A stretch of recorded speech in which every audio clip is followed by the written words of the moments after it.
이야기 하나 해드리겠습니다. 1975년 1월 25일에 태어난 쌍둥이 자매가 있었습니다. 쌍둥이의 부모는 매우 가난했습니다. 산모는 과다출혈로 사경을 헤매고 있었습니다. 아버지가 아픈 아내, 갓난 두 딸을 돌봐야만 했습니다. 그런데 분유값조차 없었습니다. 이러다가 쌍둥이 둘 다를 죽일 것 같았습니다. 그때 아버지가 결단을 했습니다. 아이 둘 중 하나는 살려야겠다. 쌍둥이 중 언니를 동네 파출소 앞에 그냥 갖다 두고 왔습니다. 한 수녀에 의해서 발견된 언니는 보육원으로 보내졌습니다. 미국의 한 가정에 입양됩니다. 동생은 친부모 아래서 자랍니다. 몸이 약한 어머니는 아이가 10대 후반일 때 죽습니다. 이 이야기는 2014년 1월 25일 추적 60분에서 방영된 실화입니다. 그 추적 60분을 제가 봤는데 추적해서 결과까지 이렇게 쭉 보여주는 그런 프로였습니다. 40세가 된 쌍둥이 자매의 현재는 어떻게 되어 있을까요?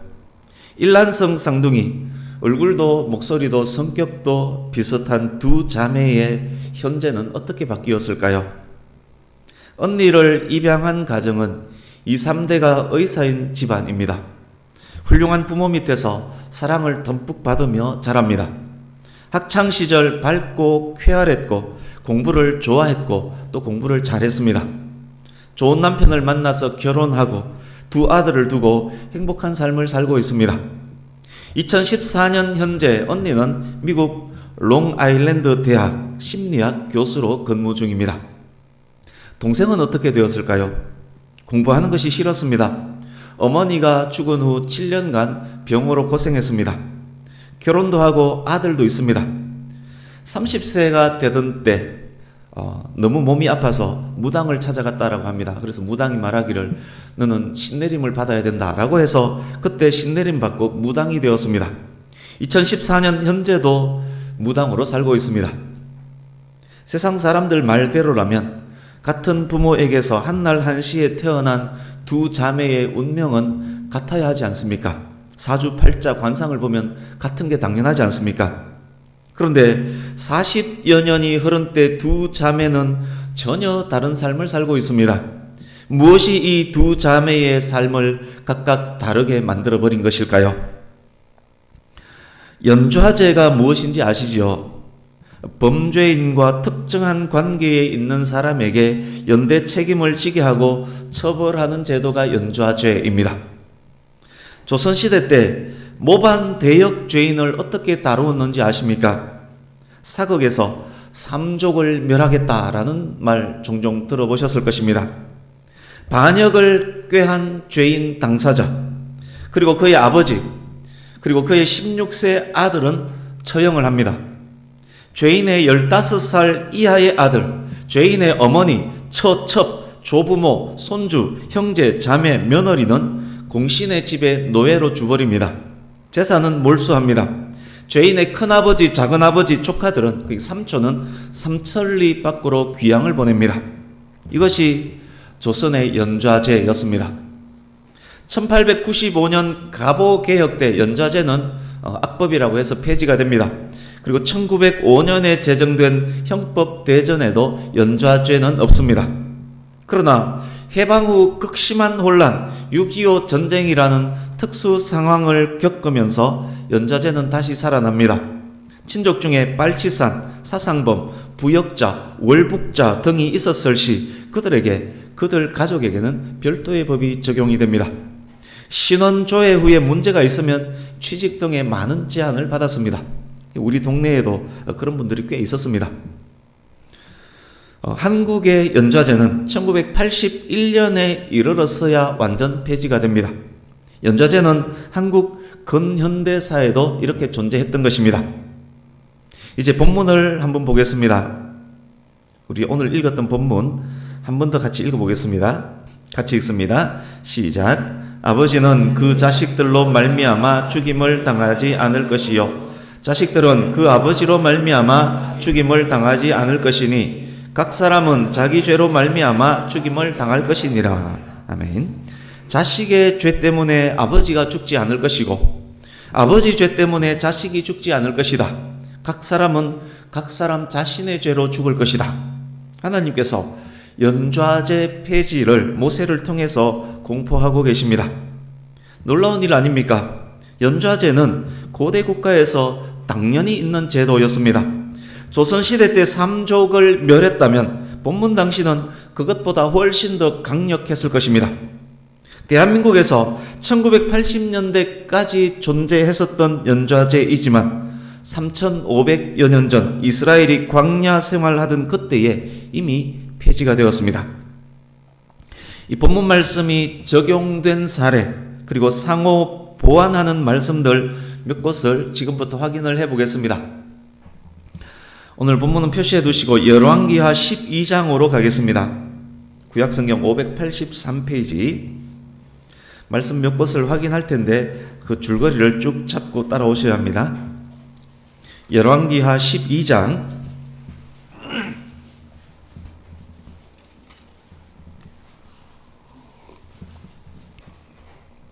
열왕기하 12장 20절 21절을 보십시오. 신하들이 반역을 일으켜서 요아스 유다의 왕 요아스를 죽였습니다. 요아스가 죽고 그의 아들 아마샤가 유다의 왕이 됩니다. 이제 14장 5절 6절을 같이 읽습니다. 14장 5절 6절 시작. 나라가 그의 손에 굳게 스매 그의 부왕을 죽인 신복들을 죽였으나 왕을 죽인 자의 자녀들은 죽이지 아니하였으니 이는 모세의 율법책에 기록된 대로 함이라. 곧 여호와께서 명령하여 이르시기를 자녀로 말미암아 아버지를 죽이지 말 것이요 아버지로 말미암아 자녀를 죽이지 말 것이라. 오직 사람마다 자기의 죄로 말미암아 죽을 것이니라 하셨더라. 아멘. 아마샤의 그러니까 아들이 왕이 되었습니다. 그 아들의 왕권이 공고해지자 자기 아버지 요아스를 죽인 대역 죄인들을 체포합니다. 조선의 왕이었다면 삼족을 멸하고 이미 죽었을지라도 부관 참시까지 했을 것입니다. 고대 다른 나라였다면 조선의 왕보다 훨씬 더 가혹하게 처리를 했을 것입니다. 그러나 아마샤는 오늘 본문 말씀에 순종해서 죄인들만 처형하고 죄인의 가족들은 죽이지 않았습니다. 이제 예레미야서 31장으로 갑니다. 구약성경 1102페이지 1102페이지 예레미야 31장 29절 30절을 보겠습니다. 예레미야서 31장 29절 30절을 같이 읽습니다. 같이 읽습니다. 시작. 그때에 그들이 말하기를 다시는 아버지가 신포도를 먹었으므로 아들들의 이가 시다 하지 아니하겠고 신포도를 먹는 자마다 그의 이가 신 것 같이 누구나 자기의 죄악으로 말미암아 죽으리라. 아멘. 남유다 말기 유다 백성들이 자주 했었던 말이 있습니다. 이 예레미야의 상황은 남유다가 망하기 직전 상황입니다. 이런 말을 자주 했습니다. 우리 아버지 때문에 내가 이 꼴이 되었다. 우리 윗세대들 때문에 우리 세대가 이 꼴이 되었다. 우리 아버지가 신포도를 먹었기 때문에 내 이가 시다. 자기 세대들이 고난받는 것에 대한 책임을 윗세대에게 돌리면서 불평불만했던 것입니다. 아버지의 잘못으로 내가 벌받는다. 연좌제적 사고방식이 이들에게 가득했습니다. 그런 그들에게 예레미야를 통해서 하나님께서 말씀합니다. 아버지가 신포도 먹었는데 네 이가 왜 시리냐?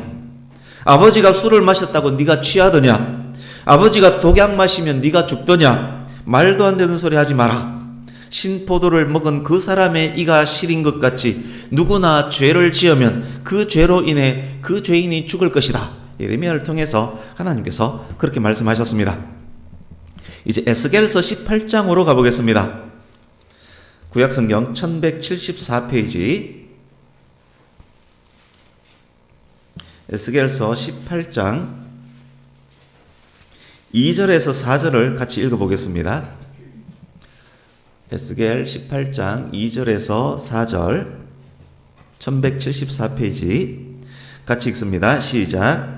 너희가 이스라엘 땅에 관한 속담에 이르기를 아버지가 신포도를 먹었으므로 그의 아들의 이가 시다고 하면 어찌 됨이냐?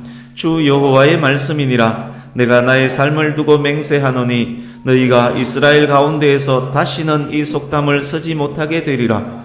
모든 영혼이 다 내게 속한지라. 아버지의 영혼이 내게 속함같이 그의 아들의 영혼도 내게 속하였나니 범죄하는 그 영혼은 죽으리라. 아멘. 이제 20절 21절도 같이 읽습니다. 20절 21절 시작.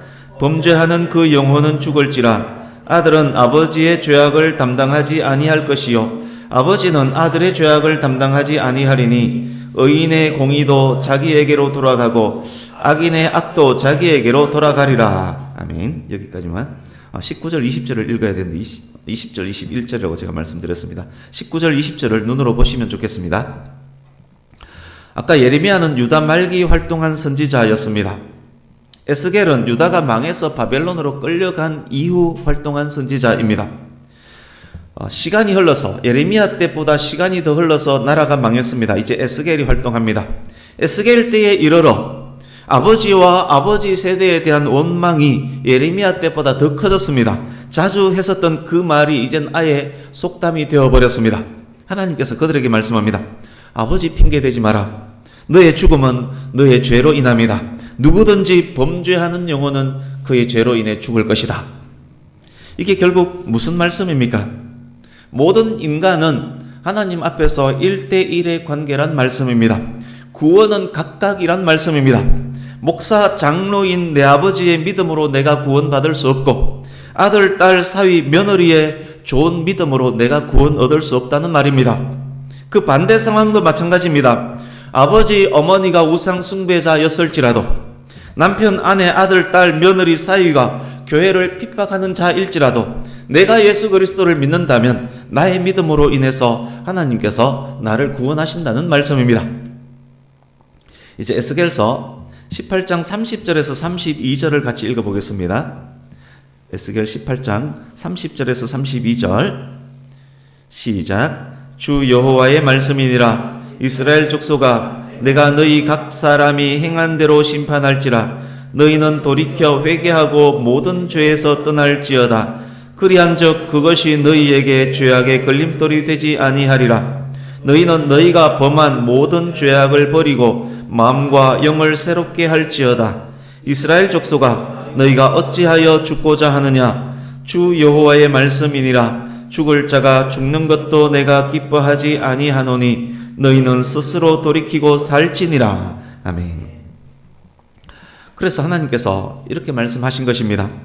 너희들 각각이 스스로 회개하고 죄에서 떠난 새로운 사람이 될지어다. 너희 각각이, 나는 너희 각각이 살기를 진심으로 원한다. 네가 죽고 사는 것은 윗세대나 부모나 아들, 딸이나 이웃에게 달린 것이 아니라 너희 각각의 회개 여부에 달려있다. 그렇게 말씀하고 계시는 것입니다. 이제 신명기 13장으로 가보겠습니다. 본문 쪽으로 다시 오시면 됩니다. 신명기 13장. 지금까지 나눈 말씀들과 연결해서 이해할 수 있기를 바랍니다. 1절에서 18절 전체를 눈으로 읽으며 들으시기 바랍니다. 하나님께서 신명기 18장을 통해서 이렇게 말씀하십니다. 1절에서 5절 내용은 이런 내용입니다. 선지자, 꿈꾸는 자, 무당, 도사 등등이 감언 이슬로 다른 신을 섬기자라고 유혹할지라도 유혹되지 말라. 6절에서 11절은 이런 내용이 포함되어 있습니다. 네 어머니, 아들, 형제, 자매, 자녀, 남편, 아내가 유혹할지라도 결코 넘어가지 마라. 12절에서 18절은 이런 내용이 기록되어 있습니다. 한 지역 전체가 시장 군수까지 나서서 우상 숭배하자 분위기를 만들어서 유혹할지라도 결코 넘어가지 마라. 13장의 내용은 그런 내용들입니다.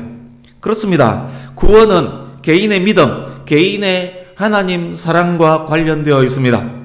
내 아버지, 어머니, 남편, 아내, 아들, 딸, 사위, 며느리, 이웃 등등의 믿음 여부에 의해서 내가 구원받는 것 아닙니다. 각각의 영혼은 각각 그의 믿음으로 죽고 삽니다. 나의 죄는 나의 죄인 것입니다. 그래서 죄를 지었을 때 자복하는 용기, 나의 책임을 남에게 전가하지 않는 정직한 회개가 꼭 필요한 것입니다. 여기까지 말씀을 들었을 때 성경에 대해서 많이 알고 있는 분들은 이런 생각을 하셨을 수 있습니다. 꼭 그런 건 아닌 것 같은데 성경에서 연좌제 적용되는 사례가 많이 있는 것으로 아는데 이 말씀과 모순되는 이야기 꽤 있는데, 만약 여러분 중에 그런 생각을 가진 분이 계셨다면 말씀을 많이 묵상하며 사모하는 좋은 성도임이 틀림없습니다.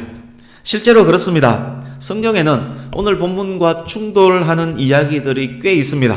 몇 가지 예만 들어보겠습니다. 아간의 범죄로 아간의 아들, 딸들이 돌에 맞아서 죽임을 당합니다. 뿐만 아닙니다. 아간의 소, 나귀, 양들, 아간에게 소속된 모든 물품들까지 돌에 맞아 죽고 불태움 당합니다. 아간의 죄에 대한 진노가 얼마나 맹렬했던지 그의 무덤은 큰 돌무더기가 됩니다. 그 돌무더기가 바로 아골 골짜기를 이룹니다. 아간의 죄로 인해서 아들, 딸들이 죽임당했습니다. 하나님의 사람 여호수아가 주도해서 했던 일입니다. 오늘 본문의 명령과 충돌하고 있습니다. 다윗 이야기에도 충돌하는 현장이 있습니다. 다윗이 밧세바와 간음을 하고 밧세바의 남편 우리아를 살인교사했습니다. 그 죄로 다윗과 밧세바를 통해서 태어난 아기가 죽습니다. 부모의 죄로 갓 태어난 아기가 죽었습니다. 역시 본문과 충돌합니다. 사울 이야기도 비슷한 이야기가 있습니다. 기브온과 조약하고 하나님 앞에서 맹세한 것을 무시했던 사울의 죄로 사울의 손자 7명이 목매달려 죽습니다. 하나님의 사람 다윗이 주도해서 했던 일입니다. 역시 본문과 충돌합니다. 비슷한 사례가 꽤 있습니다만 지금 제가 설명드린 내용은 하나님의 사람이 주도해서 했던 일들을 예로 들었습니다. 뿐만 아닙니다. 아담 한 사람의 죄로 온 인류가 죄인이 되었습니다. 예수 그리스도 한 분으로 인해 모든 믿는 자가 어인이 됩니다. 연좌제도 이런 연좌제가 어디에 있습니까? 이 모순에 대해서는 몇 가지 원리에 의해서 각각 설명을 해야만 합니다. 이것이 개인의 죄를 다루는 형사법정 상황인지, 역사의 주관자, 생사화복의 최종 결정권자인 하나님의 신적 권위와 관련되는 내용인지, 아니면 공동책임, 즉 연합성, 대표성 등등 공동책임에 관한 사안인지 그것을 원리를 따져서 설명해야 합니다만 이 부분에 대한 설명은 생략합니다. 그렇지만 확실한 것은 성경에 기록된 모든 것이 진리이고 그 진리에는 각각의 원리가 있는데 제대로 이해하기 위해서는 그 원리를 따름이 필요하다는 것입니다.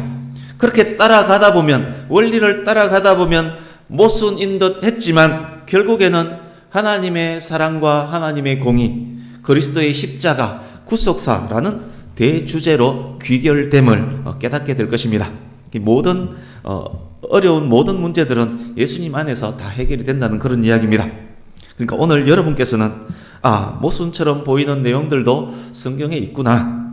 오늘은 오늘의 주제에 맞는 원리 안에서 깨닫고 이해하면 되겠구나. 그렇게 생각하시고 줄거리를 잡고 계속 집중하시면 됩니다. 이제는 신명기 안에서 본문과 충돌하는 것처럼 보이는 말씀 하나를 확인하겠습니다. 신명기 5장으로 갑니다.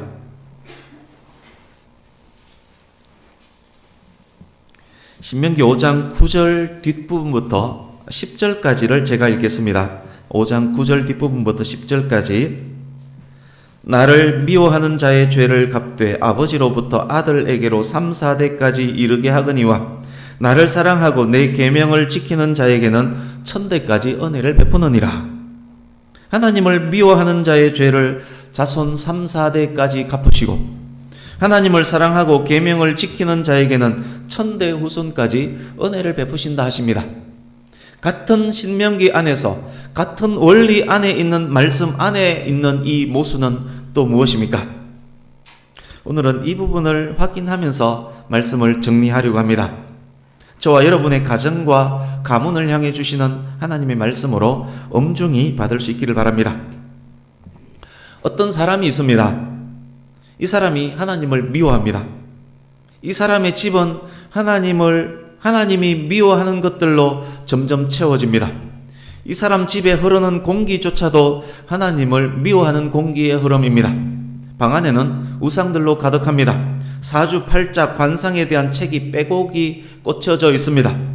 술, 담배, 마약에 찌들여 있습니다. 도박을 합니다. 가족 간 아끼고 사랑하는 모습이 보이지 않습니다. 술 취한 가장의 폭력이 난무합니다. 시간이 지났지만 바뀔 기미가 보이지 않습니다. 오히려 점점 더 심해져 갑니다. 이제 이 집에서 자라는 아들, 딸들을 한번 보십시오.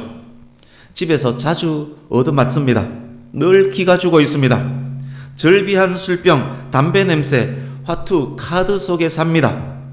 사주팔자 관상에 영향을 받습니다. 집안 여기저기 또아리 틀고 있는 우상들이 매우 익숙해집니다. 학교에 갑니다. 친구들과 잘 어울리지 못합니다. 쉽게 짜증을 내고 쉽게 폭력을 휘두릅니다. 자라면서 자기도 모르게 보고 배웠던 것이 이 아이의 삶에 그대로 배어서 나타납니다. 성인이 되었습니다.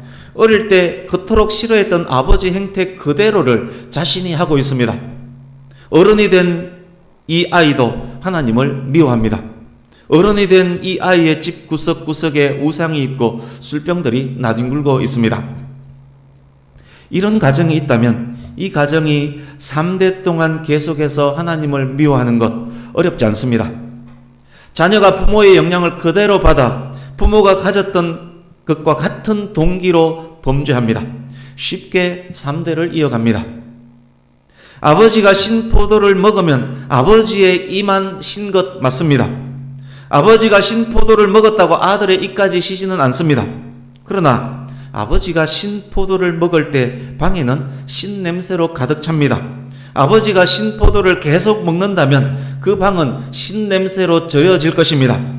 아버지가 신 포도를 먹는다고 아들의 이가 시지는 않지만 아들 자신은 이런저런 모양으로 신 포도의 영향을 받습니다. 아버지의 죄로 아들이 죽지는 않지만 아버지의 죄가 계속될 때 아들도 영향을 받아서 아버지와 같은 죄를 지을 가능성이 매우 높다는 말입니다.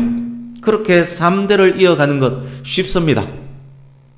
우리가 이미 확인했습니다. 그러기에 선지자나 꿈꾸는 자의 유혹에, 어머니나 아들이나 형제나 자매나 남편이나 아내의 유혹에, 지역 사회 분위기에 휩쓸려서 시장과 군수의 유혹에 넘어가지 않도록 주의하라. 신명기 13장의 내용 아니었습니까?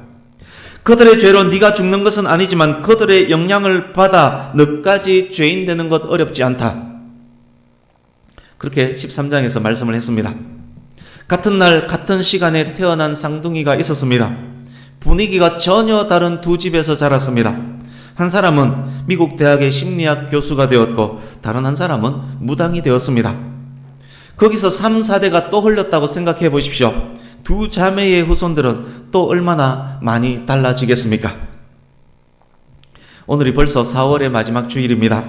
다음 주일이 5월 첫 주입니다. 5월은 가정의 달입니다. 가정의 달을 하나님의 뜻 안에서 준비해야겠다 마음을 먹고 있는 중에 성경 읽기 하는 동안에 본문이 눈에 쏙 들어왔습니다.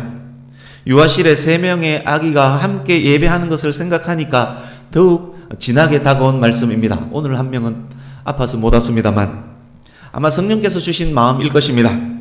사랑하는 성도님 여러분, 저와 여러분의 구원은 저와 여러분 각각이 예수님 영접함으로부터입니다. 아버지 어머니가 그리스도인이라고 내가 구원 얻는 것 아닙니다. 내 아들 딸이 그리스도인이라고 내가 구원 얻는 것 아닙니다. 내가 예수님을 나의 주 나의 하나님으로 고백하고 영접할 때 나의 죄가 용서함 받고 내가 하나님의 자녀가 되는 것입니다. 더불어 확실히 알아야만 하는 것 있습니다. 아버지의 믿음으로 아버지가 구원받고 나의 믿음으로 내가 구원받고 내 아들 딸들의 믿음으로 아들 딸들의 영혼이 구원받지만 서로가 서로에 대한 책임은 분명하게 있다는 것입니다. 아버지가 먹는 신포도에 집안에 신냄새가 풍기게 됩니다. 아들의 이는 시리진 않지만 아들의 입에는 신맛으로 인한 신것에 대한 그 생각으로 인해서 아들의 입안에는 침이 생깁니다. 그 신포도에 아들, 딸들이 영향을 받는다는 것입니다. 현재의 나 자신에 대한 가장 큰 책임은 나 자신에게 있습니다. 누구를 탓하고 누구 핑계할 것 없습니다. 나 자신 다음으로 나에 대한 책임이 있는 사람, 나의 부모님이 만들어 놓은 환경 맞습니다. 현재 나의 자녀들에 대한 가장 큰 책임은 나의 아들, 딸, 그들 자신에게 있습니다. 우리의 자녀가 누구를 탓하고 누구의 핑계 댈 수 없습니다. 우리 자녀 그들 다음으로 우리 자녀의 현재에 대해 책임이 있는 사람이 바로 누구입니까? 저와 여러분들이 만들어 놓은 환경, 저와 여러분들이 만들어 가고 있는 환경입니다. 내 자녀들의 현재에 대한 책임은 자녀 자신에게 있지만 그 다음에 큰 책임은 저와 여러분들에게 있다는 말씀입니다. 내 자녀가 교수가 되고 무당이 된다면 그렇게 되게 만드는 상당 부분의 역할과 책임이 나에게 있는 것입니다. 사랑하는 성도님 여러분, 그렇다면 나도 살고 자녀도 사는 방법, 나의 후손 천대까지 복받는 방법, 지금 당장 내가 실행할 수 있는 방법, 그것이 무엇이겠습니까? 아직 예수님을 영접하지 않은 사람이라면 지금 당장 예수님을 영접하고 하나님의 자녀가 되는 것입니다. 지금 당장 하나님을 사랑하는 사람으로 바뀌는 것입니다. 지금까지 비록 하나님을 미워했을지라도, 그래서 그 영향이 3대까지 미치고 있을지라도, 그러나 지금 당장 하나님을 사랑하는 사람으로 변화되면 천대를 이어갈 하나님의 인자하심이 그때부터 시작되는 것입니다. 이미 예수님을 영접한 성도라면 더욱 하나님을 사랑하는 사람으로 변화하여 가는 것입니다. 가정 분위기를 하나님 사랑하는 분위기로 더욱 꽉 차게 만드는 것입니다. 천대까지 이어지는 하나님의 인자하심이 그 가문에 더욱 풍성해지게 될 것입니다. 우리 신명기 6장 6절에서 9절을 함께 읽습니다. 주보에 있습니다.